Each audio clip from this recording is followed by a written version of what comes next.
प्रभार ग्रहण करने के बाद पहली बार सीतामढ़ी पहुंचे तिरहुत रेंज के आईजी शिवदीप पांडे ने कहा कि अपराध कम करना उनकी पहली प्राथमिकता है। गैंगस्टर मुकेश पाठक और विकास का उर्फ कालिया जैसे अपराधियों पर नकेल लगाने को लेकर उनके द्वारा निर्देश स्थानीय पुलिस को दिया गया है। उन्होंने कहा कि दरभंगा में हुए डबल इंजीनियर हत्याकांड मामले में सीतामढ़ी में उन्हें आना पड़ा था, जहां उन्होंने AK-56 बरामद किया था। उन्होंने कहा कि SP को निर्देश दिया गया है कि ऑर्गेनाइज क्राइम से संबंधित अपराधियों पर नकेल लगाने को लेकर कई आवश्यक निर्देश जारी किए गए हैं।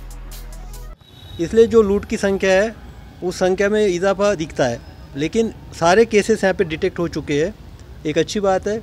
दूसरी बात, हत्याओं का जो एक ट्रेंड दिख रहा है वो जनरली जो ओवरऑल बिहार में ट्रेंड है वही है, लैंड डिस्प्यूट से रिलेटेड या पर्सनल एनिमिटी को रिलेटेड हत्या का यहाँ भी वही ट्रेंड एक दिख रहा है। तीसरी बात है जो एक मेरे लिए इम्पोर्टेंट थी, क्योंकि मैं अररिया में भी SP था, तब एक डकैत का गिरोह डिटेक्ट हुआ था, डकैती हुई थी अररिया में। तो पूरा जो बॉर्डरिंग एरिया है वहाँ से लेके मधुबनी, मोतिहारी, सीतामढ़ी हर जगह डकैती किया था। तो वो एक डकैती का एक जो 20-25 लोगों का ग्रुप है उस बारे में डिस्कशन हुआ। वो 2 ग्रुप है वो एक्टिव हमेशा होते हैं विंटर के सीज़न में, जैसा भी कुआसा पड़ जाएगा तो डकैती का सिलसिला बढ़ेगा, और स्पेशली बॉर्डरिंग डिस्ट्रिक्ट में।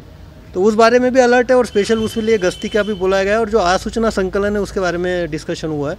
और उसके जो मेंबर्स है गिरोह के, तो दिक्कत ये है कि बहुत सारे वहाँ नेपाली सिटीजन्स है, तो क्राइम करने के बाद वहाँ जाते हैं तो नेपाली सिटीजन्स को लाने में भी यहाँ दिक्कतें हैं। तो उस संबंध में जो भी अरेस्टिंग यहाँ के जो सिटीजन्स है, जो क्रिमिनल्स है, उनका भी स्टेटस बोला गया है कि कोर्ट में जाके, और जो जेल में वहाँ पे स्थानांतरित है या ये जेल में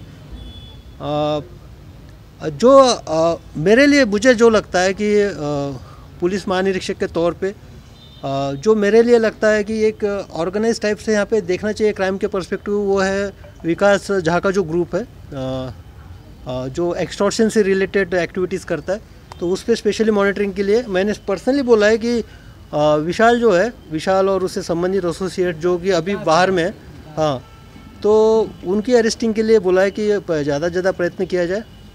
अभी जो जेल से निकला है और बैंक रॉबरी में भी था इंदल महतो, तो इंदल महतो के बारे में भी बोला है कि फोकस किया जाए। तो मुझे लगता है कि सीतामढ़ी पुलिस अपने आप में सक्षम है इन सारे टारगेट को अचीव करने में, इन सब की गिरफ्तारी करने में।